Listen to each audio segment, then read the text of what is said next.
விராட் கோலியுடன் கௌதம் கம்பீர் சண்டையை மறைந்து நட்பு பாராட்டியதாக முன்னாள் இந்திய கிரிக்கெட் அணியின் சுழற்பந்து வீச்சாளர் அமித் மிஸ்ரா பாராட்டியுள்ளார்.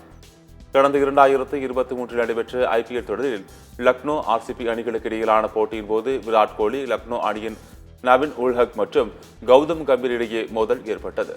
அதன்பின் உலகக்கோப்பை தொடரின் போது நவீன் உல்-ஹக்கை நேரடியாக அழைத்து விராட் கோலி கட்டுப்பிடித்து நட்பு பாராட்டினார்.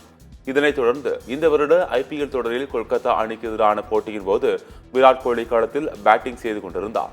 அப்போது இடைவெளியின் போது மைதானத்திற்கு வந்த கொல்கத்தா அணியின் ஆலோசகரான கௌதம் கம்பீர் நேரடியாக விராட் கோலியை அழைத்து கட்டுப்பிடித்து நட்பு பாராட்டினார். இதன்பின் நவீன் உல்-ஹக் விராட் கோலி இடையிலான மோதல் முடிவுக்கு வந்தது. இந்நிலையில் சீனியர் என்ற முறையில் விராட் கோலி தாமாக சென்று கௌதம் கம்பீரிடம் பேசி பிரச்சனையை முடித்திருக்க வேண்டும் என்றும் அமித் மிஸ்ரா தெரிவித்துள்ளார்.